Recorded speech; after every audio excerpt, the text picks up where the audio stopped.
Sedimentary ore forming process. Okay, sedimentary ore forming process. First one is banded iron formation, BIF,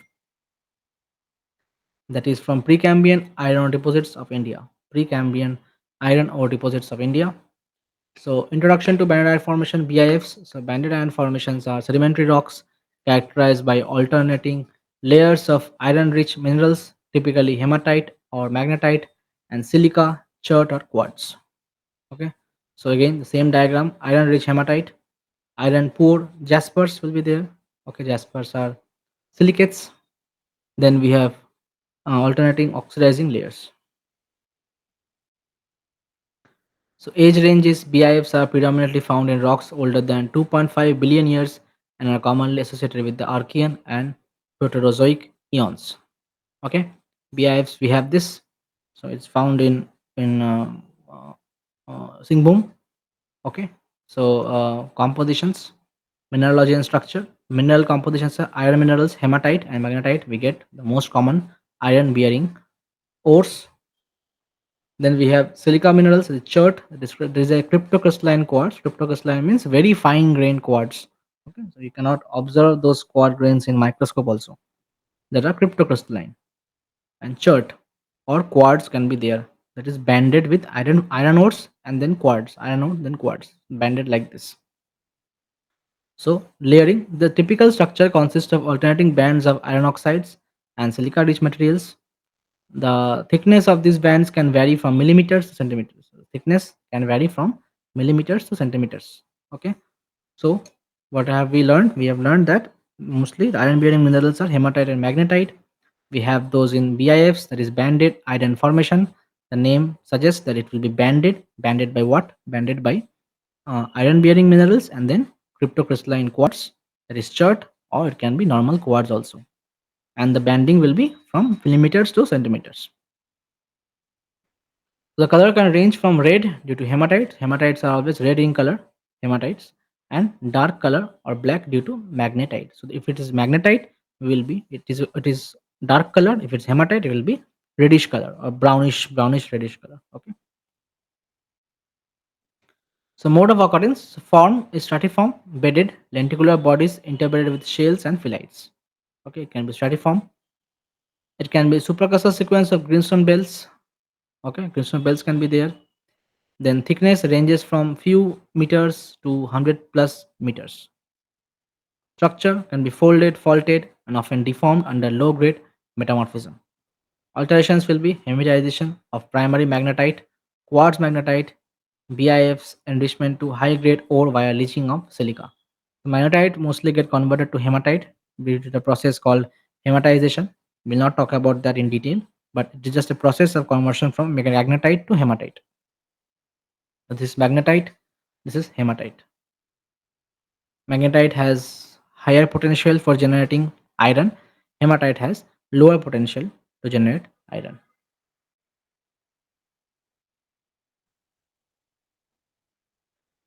Okay, so this is the time volume distribution of BIF through time. So we have this type, we have Algoma-type. Okay, then we have, so relative abundance is there. This is the age time in GA. So we have then superior type, that is Hammersley transversal BIF. So then we have granular BIF, and then we have this is void. Do not get any kind of BIF deposits in this time. Then we have Rapitan type. Okay, so you can, this is important for your exam.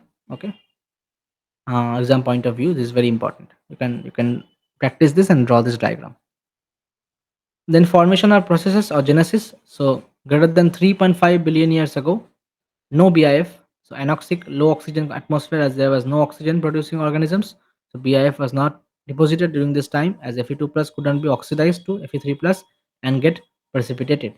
Okay, so like 3.5 billion years तक कोई भी आपका BIF deposit नहीं हुआ था. Then comes 3.5 to 3 billion years ago. That is Algoma type. First one, Algoma type deposits. We have Archean bacteria thrived in shallow water and produced oxygen, which led to deposition of Fe3 plus on seabed. But the deposition was limited due to limited oxygen, as Archaea Archean was not much abundant and oxygen remained confined to ocean region only. Okay, so the oxygen started to come to our atmosphere during 3.5 to 3 billion years ago, and that resulted in formation of Algoma-type BIFs. So very less, you can see the abundance is very less Algoma-type deposit because it's confined to ocean zone only. Then comes 2.5 billion years ago, almost to the Proterozoic times. Superior type BIFs, the great oxygen event took place.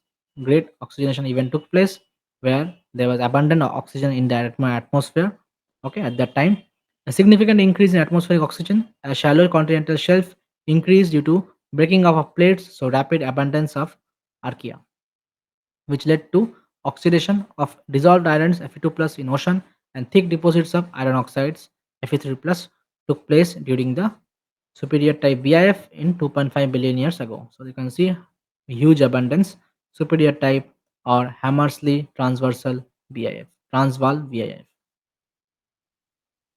Then we have Rapitan type of BIF. This one the Rapitan type.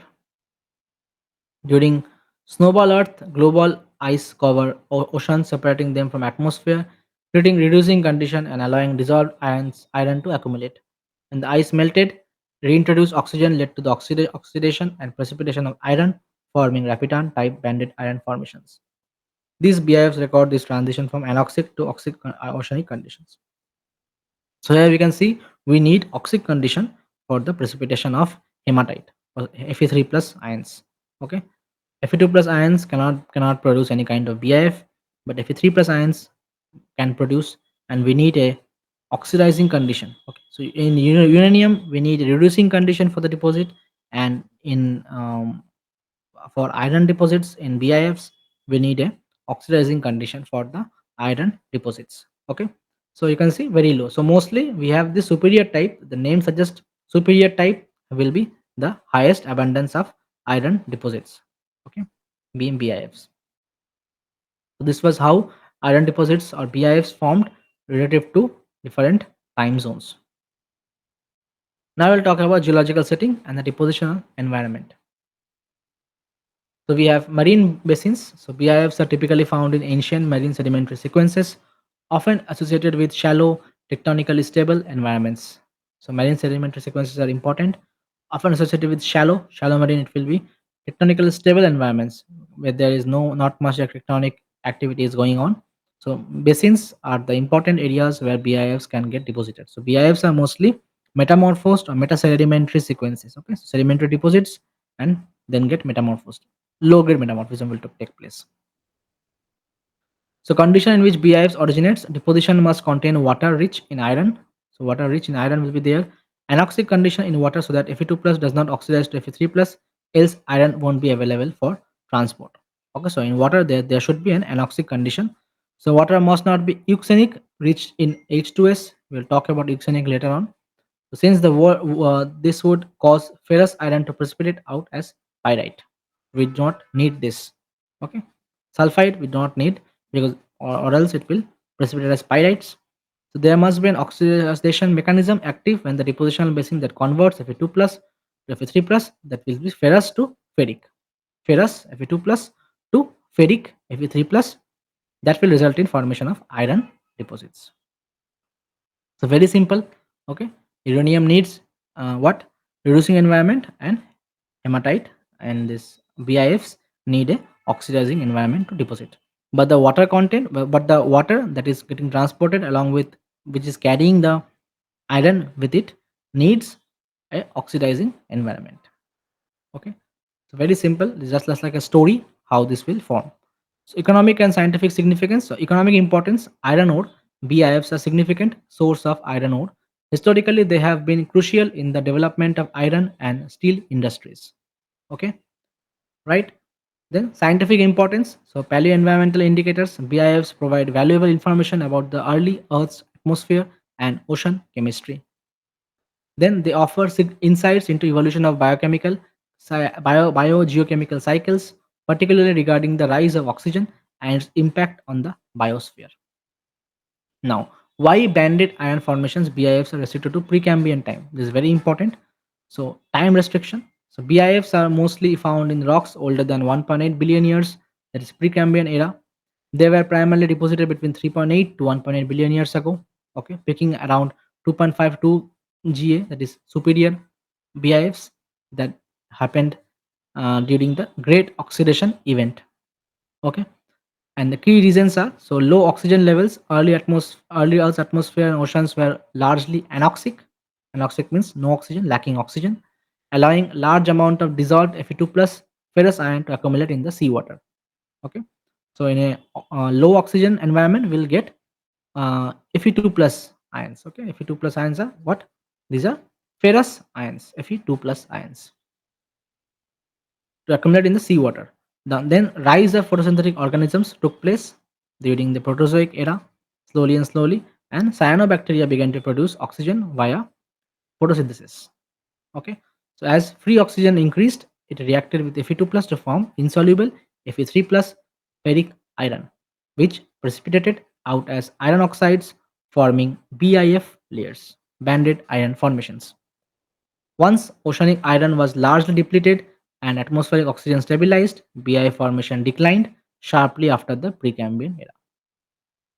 Right? So it declined after the Precambrian era. Once there happened an equilibrium between happened an equilibrium for oxygen between the atmosphere and the ocean. Now, four main species of BIFs. Okay, classification of BIFs can be done by James in 1954. So we have oxides, that is 30 to 40%. Minerals are hematite and magnetite. Red or black color indicate oxidizing conditions. Then silicates, we have quartz, iron chloride, talc, less common but found as interstitial materials or layers. We have carbonates, 20 30%. Siderite, Fe3, FeCO3, present in minor amounts, indicates varied depositional conditions. Then we have sulfides, 15 to 25%. Minerals are pyrite, FeS2, forms in reducing environment, anoxic environments, often as fine grains or nodules. So pyrite forms mostly when there is H2S present, or euxenic condition. It is called euxenic water. H2S is present in water, also Fe2 plus is present in water. Then it will deposit pyrite in a reducing environment only. It does not need any oxidizing environment. Pyrites are deposited in a reducing environment. Okay, forms in reducing environment, that is anoxic environment, often as fine grains or nodules. So in reducing environment, what will we get? You can get uranium, we can get pyrites. Okay, we can also get hydrocarbon deposits, okay, in gases. It can be any kind of, the kitchen will be in kitchen needs to be in a reducing environment, or the source rock. Okay, so we'll talk about this in later on in this chapter only. So reasons for banding in BIFs. So what are the reasons for this banding in BIFs? So we have seasonal or cyclic changes. So periodic for variations in sediment supply and chemical conditions leads to alternating layers of iron oxides and silicates. Example, in summer, more oxygen, so more iron precipitation, and winter, more silicates, and so more silicate precipitation. So these two things, that are why banded iron formation restricted to Precambrian time, and reasons for banding in BIFs can be very important for exam point of view. So alternating layers of iron oxides and silicates, example, in summer, more oxygen, so more iron precipitation. Okay, so in summer we get more iron precipitation because more oxygen is there. In winter, mostly it is trapped.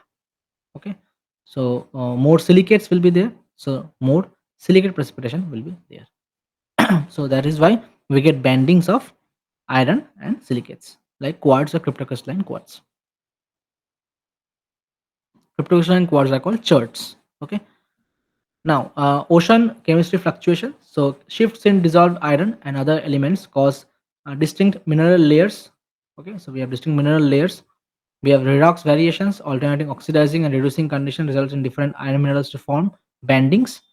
And early microorganisms influence mineral deposition patterns, creating rhythmic bands. So these are the points that you will mention when asked about reasons for banding in BIFs. Now, this is the difference between three main types in classification of BIFs. So we have Algoma-type, we have superior type, and we have Rapitan-type. So late Archean, early Proterozoic, and late Proterozoic. These are the periods. Now, volcanic arcs or rifted terrains, we have shallow marine or continental shelves, we have rift valleys or continental margins. Thickness will be thin, a few meters to tens of meters, several hundred meters it will be, and this is thin to moderately thick, often less than 100 meters. Extent is limited, small to medium sized belts, extensive hundreds to thousands of kilometers, and localized less extensive. Mostly magnetites, some hematite with quartz or cherts, mostly hematite, some magnetite and chert, mostly magnetite with varying hematite and chert. So more or less it will be same, but some differences are there. So fine grain, variable layering, uniform, alternating iron rich and silica rich bands, and coarse grain, well defined bands will be there. Then we have pillow lavas there, volcanic features, flat lying or gently folded layers, cross bearing, ripple marks will be there. So sedimentary environments will be there here. This will be rapid quenching underwater, and this will be flat lying, gently folded layers. So all fishes except hematite fishes, all fishes oxides, silicates, carbonates, and sulfides. Hematite oxide fishes only. Then we have Greenstone Belt of Karnataka and Goa, Canadian Shield. We have it in Bihar, Odisha, Jharkhand, Chhattisgarh, Mesabi Range in Lake Superior Province, USA, and we have this in Jacadigo Group in Brazil and Bolivia. We do not have any Indian example of Rapitan type deposits. Okay, so this will be it for today's class. Next class we'll start with ironstone and we'll find we will discuss about how it is different from BIFs. Okay, BIF versus ironstone.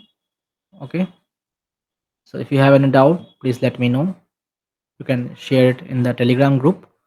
And best of luck for your preparation for your exams. Okay, prepare well. Thank you.